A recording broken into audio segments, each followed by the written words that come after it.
Right, so this is the Instanet transactions class. My name is Chris Peterson. I work at the MLS in Boise. So we're going to talk about transaction desk today in Instanet. The handouts that were there, you've got a handout about creating transactions. There's another handout about transaction templates that we'll talk about as well. And then there's the evaluation because there's 2 CE credits for this afternoon. And so we'll send that information to the commission tomorrow when I'm back at the MLS office. So we're going to talk about Instanet, like I said, and before we jump in and kind of go through the process of creating a transaction template and creating transactions, do you guys have any questions you want to make sure that we talk about this afternoon? Okay, well, hopefully we will point out some of those. That is great. That's a good thing to talk about, some shortcuts. All right, well, the first thing we want to talk about is how to get into Instanet. So there's a couple different ways. On the gateway, Instanet is right here. If you're in Paragon Pro, you can go to Resources and go to Instanet. If you're in Paragon Connect, you can go here to the resource links, and Instanet is right there. So when you go into Instanet, a couple of things to be aware of. Lone Wolf is the company that owns Instanet, and it's actually the Forms program is called Transaction Desk. And sometimes when you log in, it may take you to the new version of the forms they have called Transact, which is not fully integrated with the MLS yet, so that's why we're not talking about it, at least from the MLS side. But if you're in Transact right here and you want to go back to the transaction desk that we've been using, you just go to the menu up here on the left, go here to Transaction Desk, and then it should come up that way, hopefully for a while. It just depends on your browser and other factors. But just know that if you ever are in Transact and you want to get back, you just come here to the menu and choose Transaction Desk. So, the first thing we're going to talk about are transaction templates, which what transaction templates let you do is group forms together. So instead of having to add forms individually every time you create a transaction, you can create a template that has all the forms you need in one place. And so you can create templates for all kinds of scenarios, whether it's a purchase, a listing, different property classes. And so however many you think you need to create, you can. And that way you don't have to add those forms individually. When you're working in Transaction Desk, over here on the left, this is the menu for the program. When you have a transaction, there'll be a different menu over here on the right for the parts of the transaction. So to create a transaction template, right here, it says Templates. Now there's 2 items here, Checklist Manager and Transaction Templates. Checklist Manager, like it sounds, lets you go in and create checklists. So if you want to create a checklist of things to do, documents to upload, you can do that in the Checklist Manager. We're going to go to Transaction Templates, though, to create a transaction template. And the only required fields of a transaction template are the name, and that's it. Anything else is just optional. Now, when you come here to create a transaction template, if you see templates that are already here, it could mean that your broker creates them, because brokers can create them for their offices, but you also can create them for yourself. So to create your own, you click here on the Add button up here on the right, and then here's where it shows the name being required. So for my fake transaction this afternoon, I'm going to work with a fake buyer. So I'm going to call my transaction template Buyer Forms. But you could call it anything you want, and you can always change the name later. In addition to naming it, one of the optional things you can do is you can assign the type of transaction this template will be used for. So I'm going to choose a residential sale, since I'll be working with a fake buyer, which means every time I choose this template, it's already going to be for a residential sale. If you don't put a type with your template, then you'll just have to pick a type every time you use the transaction template and create one. So I've got the name, the type here. I'm going to hit save. And then it brings you to where you can add all the information, like the forms, into your transaction template. Now, there are other things you can add here. Like we talked about the checklist manager. If you have a checklist you've created, you could come here and you could add a checklist to your transaction template. Now, a transaction template that I'm creating for a buyer means it could be used for any buyer, not one buyer, but any buyer I ever work with that's going to buy a residential property. You also can make transaction templates for specific repeat situations. Like let's say I'm an agent that lists properties and I work with a builder and I do 10 transactions a year for them. I can make a transaction template for every time I'm listing a property with that builder. So like, for example, I could come down here and add that builder as the seller contact in this template. So every time I pick it, instead of having to add that person separately, they're automatically part of the transaction. And maybe in that same example, that builder has a document that every time a buyer works with them, they want them to fill out. I could upload that document into that same template. So instead of having to go find it every time, when I choose that template for the builder, it automatically puts the builder as the seller and pulls in their special document that I need. So transaction templates are just to make it easier to do things. Kind of an analogy is back in the day, if you listen to the radio and you had a dial that you turned to go to the radio stations, you probably used your preset so you wouldn't have to turn the dial every time. That's what a transaction template is. It lets you put the things in there so you don't have to go do them manually every time. Now, what we want to add in here are forms. And so I'm going to come here to forms. To add a form in here, I'm going to click on the plus and then go to the Idaho Association of Realtors. Now, this class is about how Transaction Desk works. It's not about forms because the forms aren't the MLSs. So I don't know what forms are used in all scenarios or what the forms mean or how to fill them out. We're not going to talk about that. And so I may not pick all the forms, for example, that a buyer might need, but I'll pick some of them because I don't know, like I said, I don't know what all the forms are for. They're not my forms. The less I talk about the forms, the better the Idaho Realtors feel. So I'm going to pick an agency disclosure. I'm going to pick an addendum, a buyer rep agreement, a buyer compensation agreement, and then the purchase and sale agreement. So I've got 5 different forms I've selected. There might be other ones that you could work with using a buyer. And then this example, I'd want to put any form a buyer could use in that template so I don't have to go look for them later on. Even if it's a form like maybe the buyer compensation agreement that I don't use all the time, having it in my template just means I've got it if I need it. It's not going to take up space or make it complicated. It just makes it easier. So you'll notice I've got 5 forms selected. So the little shopping basket indicates 5. So I'm going to click add. And then that adds those here into my template. And the order they are here is the order they're going to be in the transaction. So maybe I want the buyer rep agreement to be right after agency disclosure. And maybe I want the purchase and sale agreement after that. So I can change the order if I want. If the forms are updated, I shouldn't say if, when the forms are updated, so in this case it would be in probably January for most of these of 2027, it won't automatically replace them here. You'll have to make sure you come back and add them in. People ask, well, will I be notified? Your notification will be the minute you go to use the template, the form won't be there. That's their way of saying, hey, you need to add the form back. So just be aware of that. Maybe put a little alert in your calendar or something. The other thing you can do is if there's things that you're always filling out on the forms, you can pre-fill information in the form on your template, and then it will be there all the time. So, for example, the Idaho Realtors don't populate the name of your broker on the RE14, because that would mean they would need to know who the designated broker is of every brokerage in the state 24/7, and they don't. And so if you wanted your broker's name to automatically be in there, you could come here, click on, in this case, the RE14. It'll open up in the form editor, and you're editing the one that's in your template. So every time you use that template, it'll have that in there. So I could come here, put in the name of the broker, and then I just hit save and exit, and now I've entered that broker's name, so my RE14 will have the name of the person I put in there as the broker. The only thing to remember is it's always going to be there. So if my broker changes tomorrow, I would need to come here and update that, or it's going to have the old person's name in there every time I use it. And so that's how a transaction template can be created. Questions about that at all?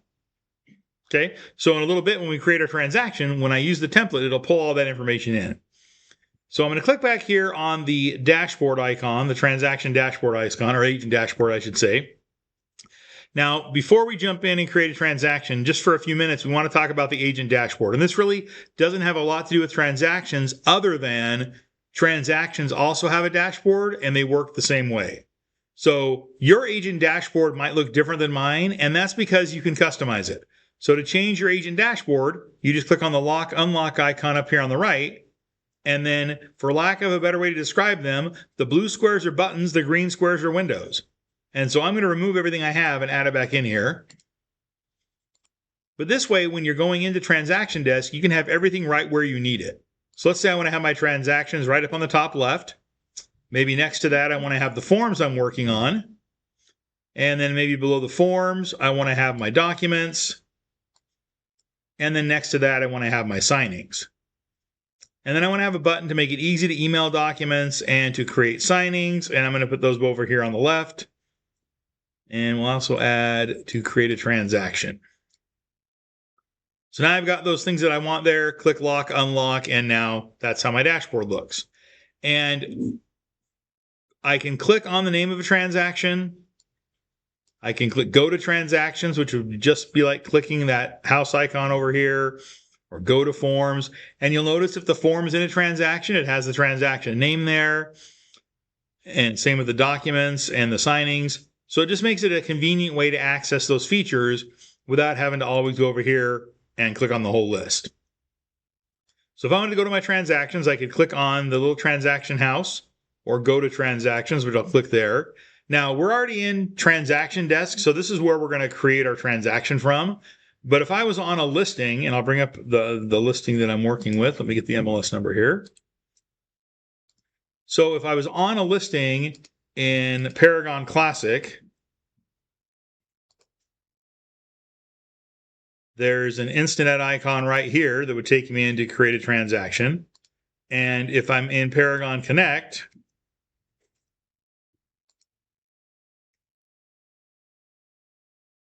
then I can go over here to the third-party integrations, and there's the Instanet icon right there, and that would take me in to create a transaction. But since I'm already here, I'll create it from here. To create a transaction, I'm just going to click on the add right here. And it's going to prompt you to choose create an old version in Transaction Desk or new in Transact. They really want you to go to Transact. That's why it's nice and blue and in color. But the Transaction Desk is the one that's still integrated the most with the MLS.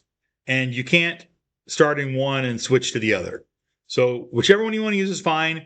You're just going to have to input a lot more data in Transact currently. Eventually, it will be the same. But right now, it's not.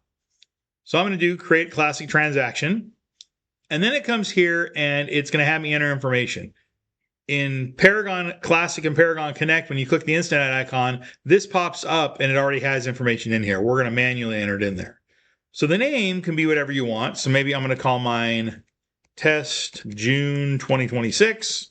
Normally you'd have the address of the property there. So you'll notice where it says template, I have an option to choose my transaction template here. If I had not created one, this wouldn't be here. And if my transaction template didn't have a type option, I would need to come here and choose the type of transaction, because that's going to help indicate how the information will populate. Because my transaction template is already associated with residential sale, as soon as I select my template, the type choice goes away, because I already told it what type it is. So then here I can choose how to import the information. I'm going to go here to Intermountain MLS. You'll notice residential is my property class. I can put the MLS number in there. And then where it says add me as this is where you choose the role that you're playing in the transaction so that your information populates correctly. So I'm going to be the selling agent. And use wizard we want to check, because what that lets you do is populate the information before it sends it to the forms. You don't have to use the wizard, but if you don't enter information first, like if you just start working on the forms and then you go back and add your contacts, it's not going to populate it the same way. You want to have your contacts in there first, so then they populate the forms. I mean, again, you can't melt the ice unless it's frozen first. So it's got to happen in a certain order. So I'm going to hit create here. And this takes me into the wizard, into step 1. And you'll notice, because we're pulling in the information from the MLS, it's going to pull in the picture of the listing. It's got the address there, some other information, and then it's pulled information in from the listing. Now, before we talk more about step 1, if I scroll down to the bottom here, there's a save and exit. So if I haven't completed all 5 steps of the wizard, I can hit save and exit, and that will let me leave. And then when I come back into the transaction, I can click on wizard up here on the right, and that will put me right back where I was. And if, depending on the size of your screen, that menu is not open, you just click up here on the top right on that horizontal menu, and that brings it up for you. Because this is the menu that's all about the transaction. You know, documents, forms, signings are all dealing with the transaction.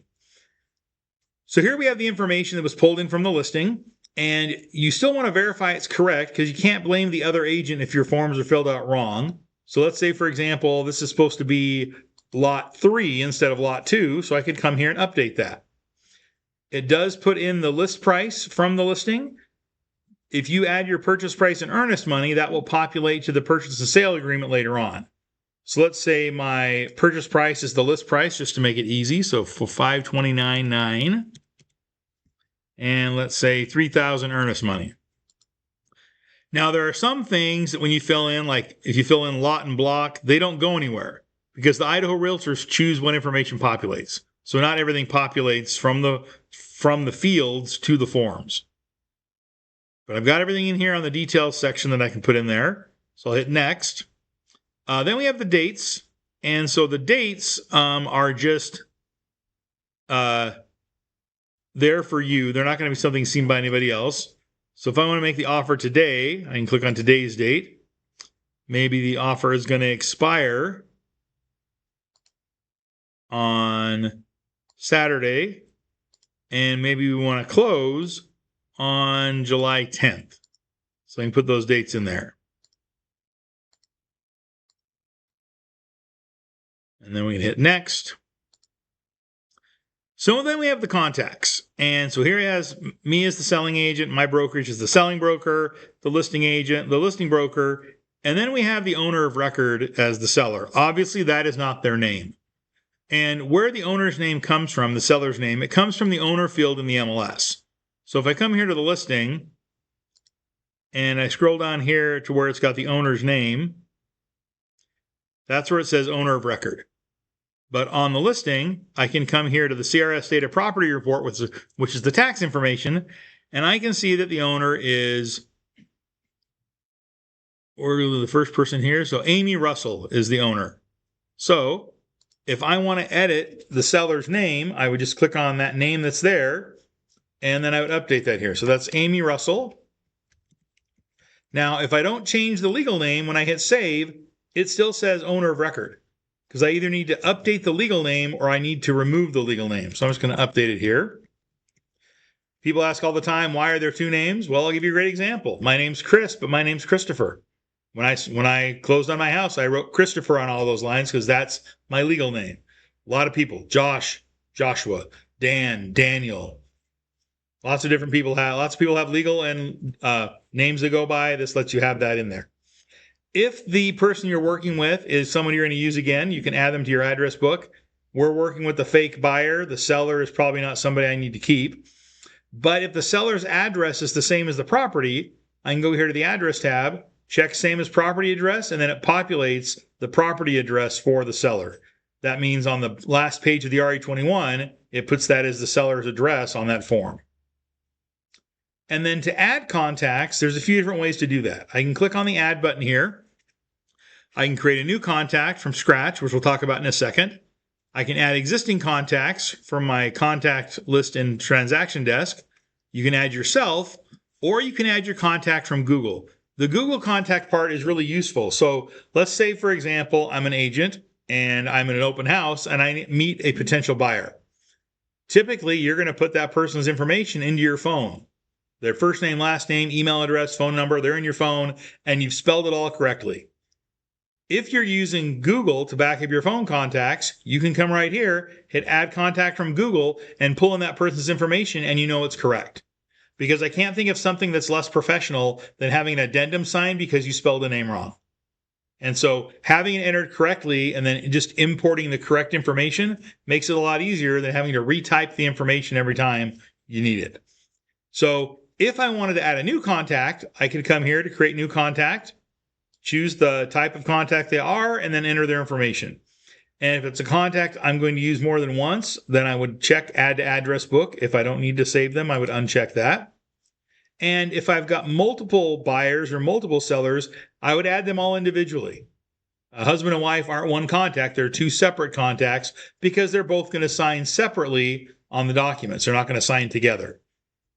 Now I have existing contacts I'm going to use. So if I go here to add existing contact, I'm going to add Willie Evans as a buyer. And then I'm also going to add Charity Evans as a buyer. Now, the order that you add the contacts in is the order their names will be on the contracts. So if I needed Willie's name to be after Charity's, there's not a way to move those. I would just have to come over here and delete Willie and add him after Charity. I had someone say, well, that's dumb. You should be able to move them. Well, the other side of that coin is, well, that's dumb. You should be able to put them in the right order. So there's two sides to that. You just want to make sure that they're in the order they need to be for the contracts.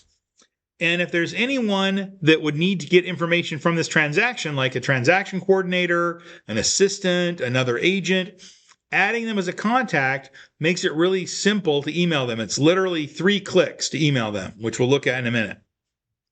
So I can just come here and add somebody. And especially if it's somebody that every time you're doing a transaction, you're sending the signed contracts to, adding them as a contact will make it so convenient to do that. So you can add anybody here that you need. So we got our contacts in here. So let's go and hit next. So step 4 is the forms, and here are all the forms for my transaction template. This is where having a template makes it really simple because those forms are already here. I don't have to add them separately. Now, if there was a form that wasn't in my template that I needed, I can still click here on Add, go to the Idaho Association of Realtors, and select whatever form I need. Adding it here doesn't make it part of my template, though. It just puts it in this transaction. If I want to put it in my template, I would need to go back and edit the template. And this isn't where we'd fill the forms out. We'll see that after we finish the wizard. So now we want to hit Next to go to step 5, which is Documents. And documents are either things that are imported or uploaded into the transaction, and documents are read-only. You can't edit documents. And so you'll notice we have some documents already here. The fact spec cover sheet is always here. We'll talk more about that later. But the CC&Rs, the amended CC&Rs, and the property disclosure all came from the listing. If the listing agent has uploaded documents, they're automatically imported into the transaction. So if I go to this listing in Paragon Connect, there's the Docs tab, and there's those 3 documents the agent uploaded. If they had not uploaded them, then of course I would need to reach out to the agent, send me the property disclosure, and to add that manually, I would come here and click Add, and then either drag and drop or click on that blue button to upload the document into the transaction. The other thing documents will be used for is when we create a signing, each signing that you do within a transaction has a folder created in the documents, and all the signed documents are in that folder. So it organizes it so it's really easy to find them. So we got everything here we need. We can hit Done. And so now we're done with the wizard, and we're on that transaction dashboard I mentioned earlier. Now, just for a minute here before we go into the forms, let's talk about the transaction dashboard. You'll notice it works exactly like the agent dashboard. I can click the Lock Unlock button, and I've got these blue buttons and green windows I can put anywhere I want. So I'm going to remove everything that I have and add it back in. Now, you're not customizing just this one transaction. You're customizing every transaction. So however this looks, every transaction will look this way. So maybe I want the overview right up here at the top, and right next to that, I want my contacts. And then maybe below, I'm going to put my forms and my documents. And then at the bottom, I'm going to put my signings, and you can click and drag the corner to change the width and height of these if you want to do that. And then maybe as far as buttons go, I want to do email docs, and I want to create signings, and so I'm going to drag both those over here. And now when I click on that Lock Unlock, that's how my dashboard looks. And if I'm on a device that has a more narrow screen, even though this menu may not appear, I can still click on Go to Forms or click on an individual form or Documents to go to those sections without having to open this menu on the right. So just like on the dashboard, agent dashboard, I can click on those as well. So the reason we have Transaction Desk and Form Simplicity is the Idaho Realtors can't come to your house every day and say, hey, Chris, how many contracts do you need today? They needed a way to distribute the contracts to their members, and so we have the Forms programs. So I can click either on Forms on the right or Go to Forms here on the Forms box, and now I'm on my Forms. And so this is where I can click on a form to edit it. So I'm going to click on the RE14.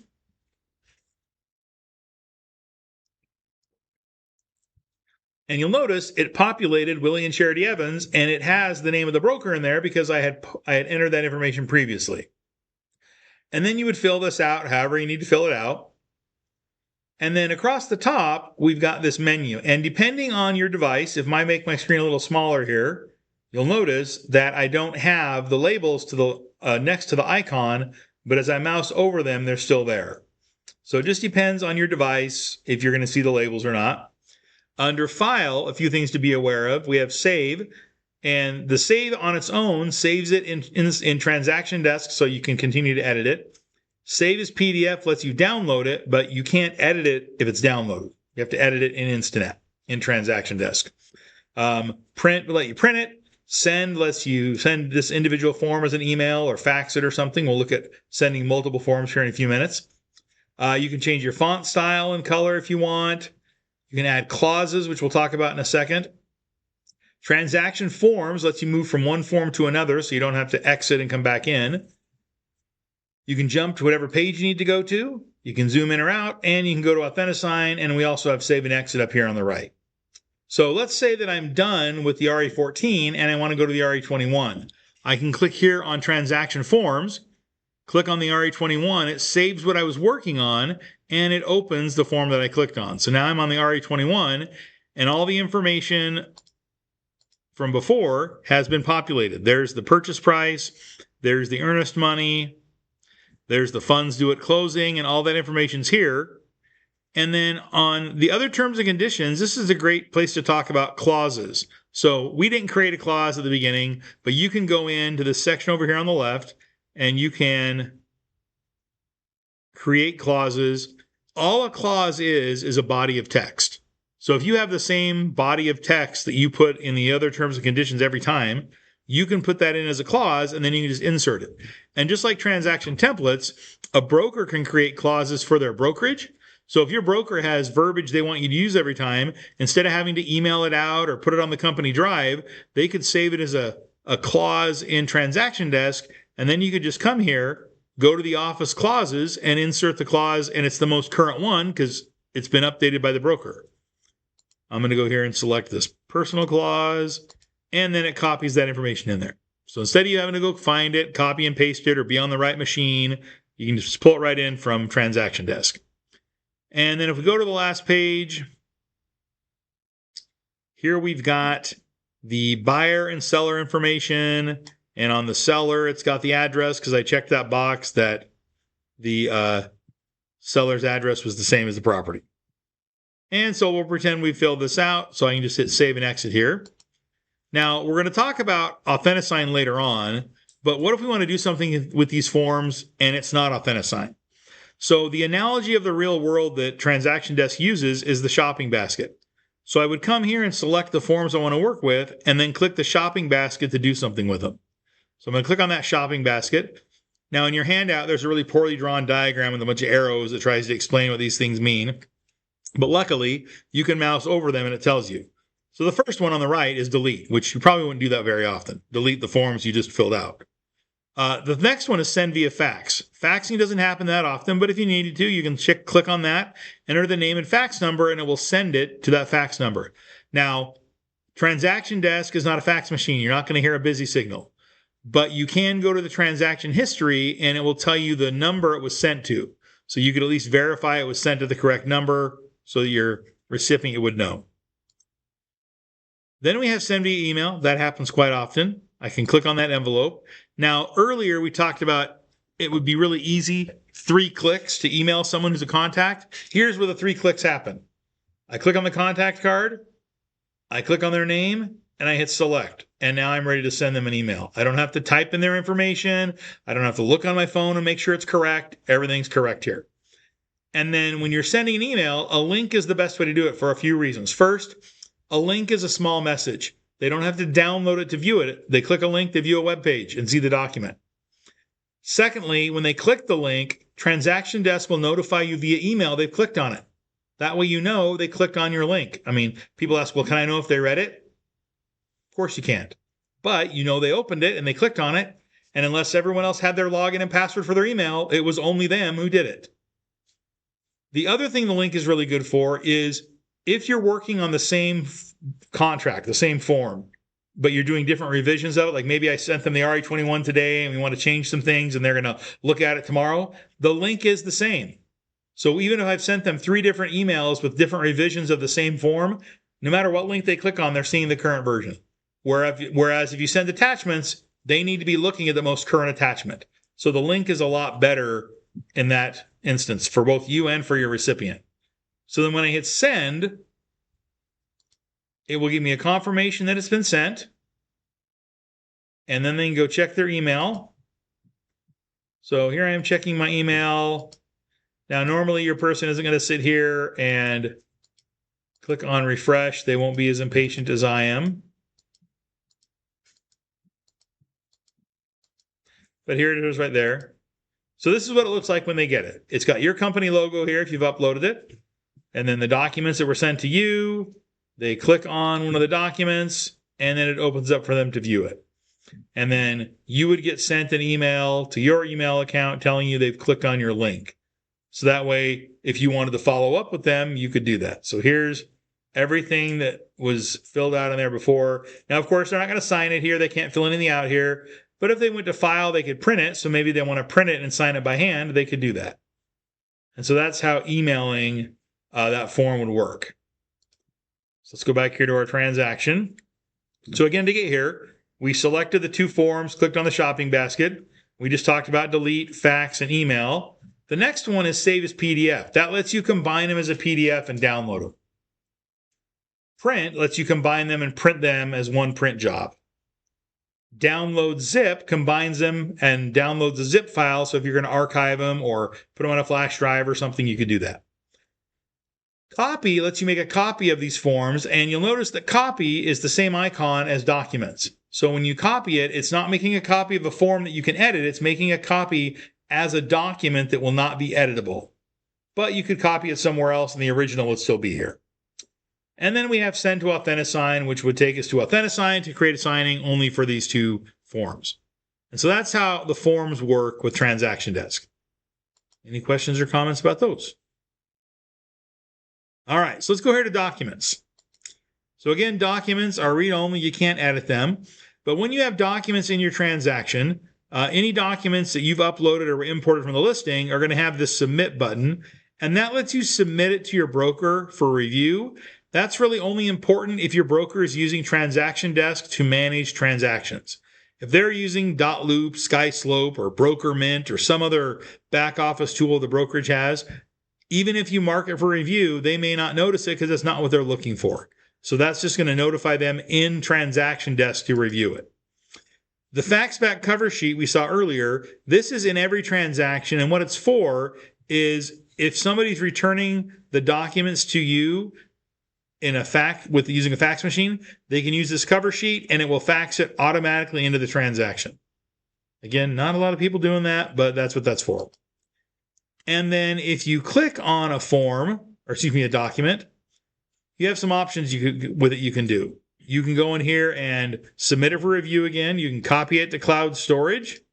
You can print it, download it, send it to Authentisign.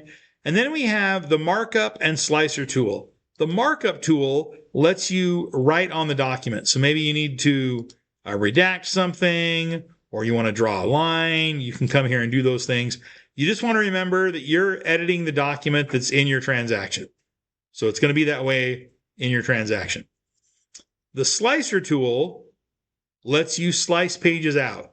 So let's say, for example, you've got a situation where the agent was less than tech savvy, and so they uploaded the 36-page CC&Rs, and the last 4 pages are the property disclosure. Well, the property disclosure is all you need for your buyer to sign, not the CC&Rs. So you could come here, select the 4 pages you want to remove, and then remove those from that document, and it creates its own document. So you could do that. So that is the slicer tool. And then just like the forms, I could come here, select multiple documents, and click on the shopping basket, and I have some options. I can delete them, I can email them, fax, print, Authentisign, download zip, copy to cloud, copy, merge. Merge is the reason I even brought this up, because we just talked about the slicer tool to remove the pages. Well, equally, sometimes the agent's not very tech savvy, and instead of uploading one 4-page PDF for the property disclosure, they upload 4 1-page PDFs for the property disclosure. Merge combines them. So that way, when you send it to your client, instead of getting 4 individual PDFs, they're getting 1 PDF that's 4 pages long. And then move would move it somewhere else within Transaction Desk, and then we already talked about the request review. So that's how documents work. The big thing to remember is documents are not editable. They're read-only. And like I said earlier, when we do our signing here in a few minutes, when you create a signing from within the transaction, meaning you're using signing over here on the right, it will put a folder in the documents for each of your signings, and all the signed documents are together. So it's really easy to find them. So before we go to Authentisign, a couple other things to hit on here. Checklist lets you create a checklist. So maybe I want to come here and I want to add a checklist item. Let's say it's a document. It's going to be the pre-approval letter. And then when I create that, it's going to give me a place to upload the document. So you can create checklists within your transaction. It's only visible in Transaction Desk. So it's not anywhere else, but that's where it is. Tasks lets you add tasks. To me, tasks and checklists kind of sound like the same thing. Obviously, for Transaction Desk, they're separate. Call logs lets you create a call log. So maybe I don't have a way to track my calls anywhere else. So I come here. The caller is Willie. The subject is the closing. And when are we closing? And so you can go in there and create call logs. Like the document, like the checklists and tasks, they're only in Transaction Desk. It doesn't sync with your phone or any kind of CRM tool. When you add a call log, it gives you a red phone icon. It says mark as dealt with. When you mark it as dealt with, it seems to disappear, but it's just because the filter is only showing you things not dealt with. If you mark both of these, you'll notice it's here, but now it's green because it's been dealt with. The history shows you everything you've done in your transaction. So here it shows that I emailed a form. I can click on that and see that I emailed a read-only version of the RH14 to Willie Evans at imlstrainer@gmail.com. So maybe Willie says, hey, I didn't get that because my email address is now imlstrainerisawesome@gmail.com. And so then I would resend it to the new email address. And I will tell you, I've watched enough Law & Order to know that third-party verification is better than first-party. Third-party meaning you can't change Instanet. You don't even know Instanet. You don't have a contract with them. They won't talk to you. You have no relationship to Instanet. You may or may not know. You can take your computer or your phone, disconnect it from the internet, go into your date and time settings, change the settings on your computer, the date to January 1st, 1955, create a Word document and save it. The creation date of that document will say January 1st, 1955, which is clearly impossible. But you just made that happen. You can't manipulate Transaction Desk. I mean, you could go to your email, create an email on January 1st, 1955, put it in your outbox, and there'll be some kind of documentation that email was created on that date. You just prove time travel happens. I mean, so the third-party verification means you can be confident that things happen when they did. Now, people always say, well, when did they get the email? Who knows? Unless you're sitting with them, you're not going to know that. All you can do is indicate what you've done, the sending of the email. So that's the history. The other two items here, integrations and start advertising, are things from Lone Wolf. Integrations have all these products that Lone Wolf works with. Cloud CMA is one the MLS provides. Some of these other ones are not. Start advertising takes you to their Boost program to advertise your listing. Lone Wolf is the corporate company that owns Transaction Desk. They own all these other products. So they're not from the MLS. They're not from the Idaho Realtors.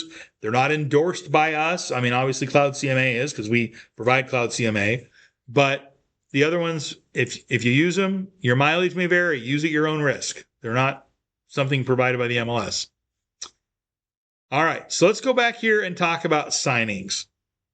So Authentisign is the signing tool that's built into Transaction Desk. And so to create a signing, I just click here on Add, and that lets me create a signing. The name for the signing name can be whatever you want it to be. Your signers will see it. I would highly recommend that you don't give every signing the same name. I will tell you multiple times people have called where they were having questions about signings.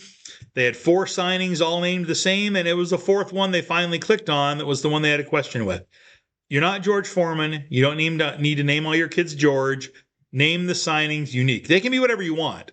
I mean, it can be the name of the person. It can be the name of the property, but give them like number 1, number 2, number 3, so you know the order things happen in.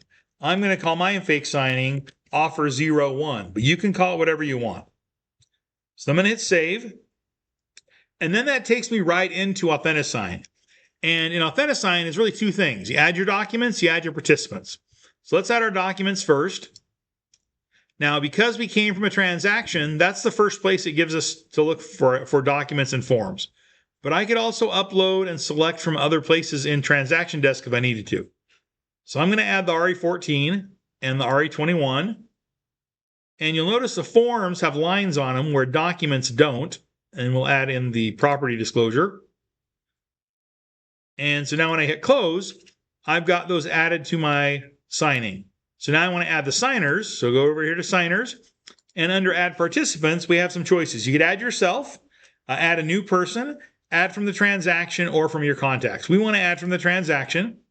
So here are my buyers. I'm going to add them in. When you add a buyer or seller, it makes them a remote signer, which means they're going to get sent an email, click a link, and sign the documents.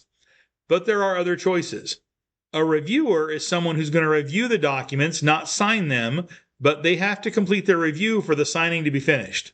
And the reviewer has the ability to stop the signing before it's done. So like an attorney or another agent could be a reviewer, or really anybody, but you would probably want to use a signing order so that you can make the reviewer go before the signers. Because if you don't use a signing order, they all go at the same time. The signers could still sign it before the reviewer stops it, and then they're out of luck. The other reason you might use the signing order is if you are double-ending a transaction. If you're doing one signing for everyone, the buyers have to sign the offer before the sellers do. And so the signing order lets you do that. The third option for a participant is a CC, and that's just a person that's getting a copy of the documents after they're signed. All of the signers and reviewers will get copies. Whoever created the signing, that person gets a copy. So this is someone else. So it could be another agent, could be a transaction coordinator. Anybody that needs to get a copy of the documents can get those. So I'm going to do remote signers for my buyers here. Now, when you have multiple signers, it puts different colors here on their names. So I talked about the signing order before, which I'm going to use. The other reason the signing order is useful is, let's say you're only working with the buyers, you don't have sellers, you don't have a reviewer, but if your signers share an email address, the signing order is a lot more convenient for them, and I'll show you what I'm talking about. So in Gmail, Hotmail, and Yahoo, and all their clones out there, there's this tool built into their email called Conversation View. And what Conversation View does, this is the one I want, is it takes emails from the same sender with the same subject and groups them together. So let's say you're going to go to lunch with your friend next Friday and you start emailing back and forth today. All those emails will be together in one thread, just like text messaging is. So that's called Conversation View. If you're doing an Authenticsign and you have two signers and they share an email address and you don't use the signing order, this is how the emails come to them to sign it. There's the first person's, there's the second person's. And it can be confusing. The thing to remember is if you have people that share an email address, one of those people don't use email. And if you did the signing order, even though it still ends up looking this way, the first invitation came all by itself. And then the second invitation came. Now, I don't want to just pick on buyers and sellers with the Conversation View thing. So a lot of times when I do classes, like I'll have two classes in a day. And so we'll send out the completion certificates at the end of that day. About a year or so ago, I had a husband and wife that were agents at the same brokerage. They took the classes both in one day. The next day I got an email from them saying, Chris, we only got one of the certificates. Conversation View. Now, I'm lazy. I'm not going to try to educate them on Conversation View. They're big people. They're adults. They can figure it out. I just resent them the second certificate. But that's what the issue was. And so if agents who deal with technology more often than other people have this issue, it's going to happen to your clients. So to make things easier for you, if they share an email address, I would recommend turning on the signing order. The first thing people always say is, well, isn't that slower? It's as slow as your signers are. If your signers are doing it when they get it, the one person signs, the second person signs. It isn't slow. It isn't slow. It's as slow as the signers are. Now, if you forget to turn this on, I'll show you one other thing before we send it off that you can do to stop the Conversation View. I mean, the thing people always say is, can't they turn it off? They totally can. And if they know how to turn it off, it isn't a problem for them. Because I will tell you, it's down in the settings of Gmail or whatever program it is to turn that off. And most people wouldn't want to turn it off because they want it convenient. Because if they're getting emails about the family reunion happening in 4 months, they want all those family reunion emails together. That's what Conversation View does. It's just in this one example that it can be problematic. All right, so back here to our signing. I've got my signers here. When you do a signing order, you can change the order of them just by dragging them around. It doesn't change where their names are on the contracts. It just changes the order they're going to get an email. And then you'll notice they have different colors for their names. So as I scroll through here, their initials match those colors. So here we are on the third page of the RE14. It's got initials in both these places. If you were having them initial these in your office, you would not put the initial here, little sticker on both of these. You would talk to them about the merits of limited dual agency and single agency. They would tell you which one they want to do, and you'd put the initial here next to only that one. And so the same thing would apply here. You'd want to make sure that, they're telling you, hey, we want to do limited dual agency. So I could come here and remove the single agency initial so they don't inadvertently initial them both and then invalidate the form. And there's their signatures. Here's the RE21 with their initials on the left and then the signatures at the end. So then we get to the RE25. Now, I intentionally picked an RE25 that was not filled out electronically. You'll notice they filled this out by hand. And the reason I did that is in a perfect storm, if the RE25 was created in Transaction Desk and signed in AuthentiSign, AuthentiSign can recognize its own document and it will put the initials and the initials on here automatically. This one was done in Form Simplicity and filled out by hand, so it didn't do that. So I have to manually add them in here. So there's a couple different ways to manually add the initials and signatures. First, I can just come here to initials and drag them over individually. So we'll do Willie, put the auto time. I don't need the auto time, I need auto date. And then we'll add charity. That's the first way. You can just manually do it. And then I'll remove these and we'll go look at the second way. The second way to add them is there's an option here that says all signers. So if I move the initials over, then I can place them where they go. And then I can also come here and do the auto date, and it puts dates for both of them. Now, the Idaho Realtors only put dates for the first signer, but you can put them both in there if you want, or you could remove the second one. So then here we get to the next page. I'm just going to drag the initials over, put them where I want them to go, and then we'll drag the dates over. And then the last page for initials.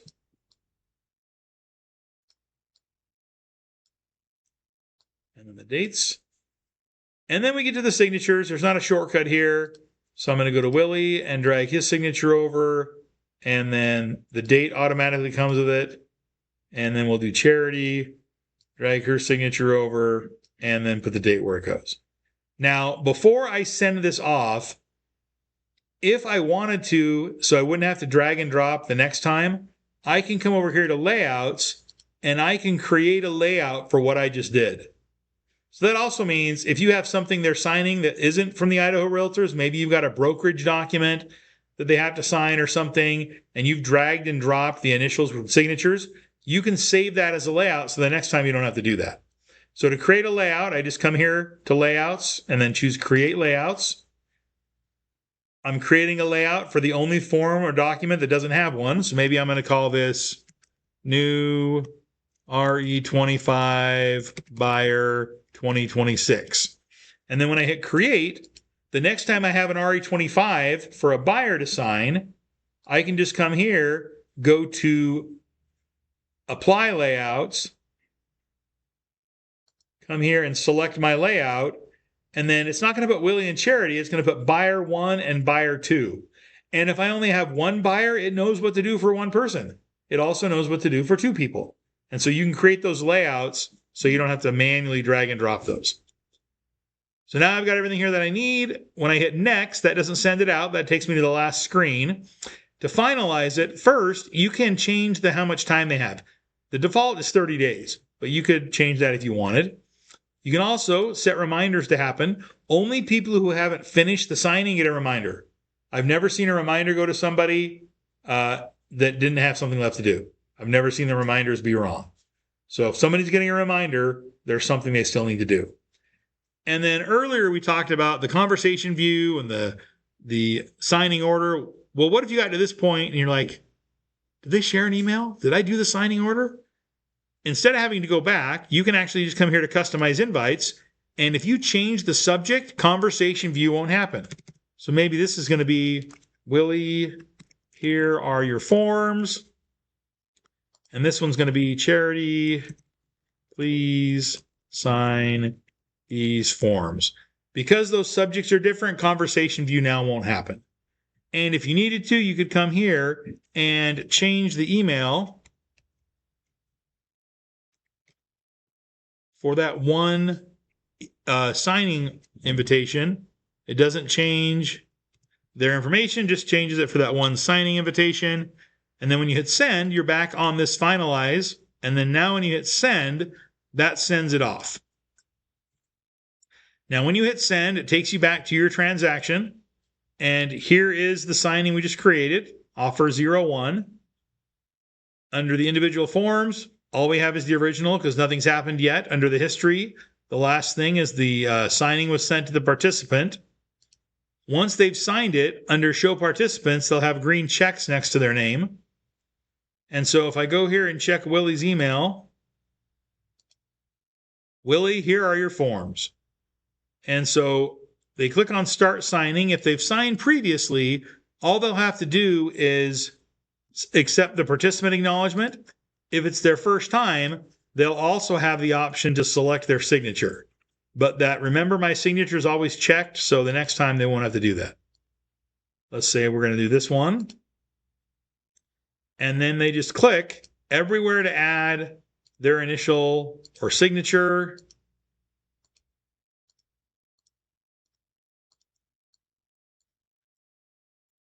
Now, before we do the RE25, if I go back here to my transaction, here's my signing. And if I click on offer 01, I can see that Willie has authenticated, but he has not approved everything. That's because I'm still in the middle of signing it. So I can see he started it, but he hasn't finished it. So let's finish this one for Willie. They see a complete signing, they click it. Now, when you use the signing order, when they download it, they'll see their signatures and anyone who signed before them. If you're not using a signing order, they'll only see their own. So Willie just finished his. Let's see if Charity got her email. Because the other one I'm going to do on my phone. There we go. So my phone has a stylus. They can do it with their finger too. But let's bring my phone up here. So here's my phone. Start signing. Again, if they've signed before, they just have to accept the acknowledgement, and then they can start signing. But if they want to go and change their signature, they can.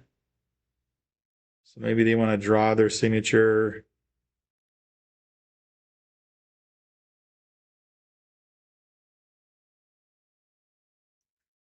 Excuse me. And we'll hit set signature. And then they can just tap to add their initial and signature everywhere it goes. And on their phone, they can pinch and zoom to view it if they want to. But as soon as they tap to add it, it zooms back out. So we'll do this one here.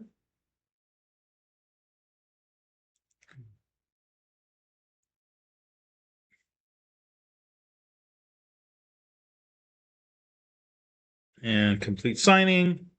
And so now if this person was to download it, they would see the person's signature who signed before them as well. So now if we go back to our transaction, you'll notice it says completed, and there's a check mark next to both of those. If I click on the name of the signing, they both authenticated and approved.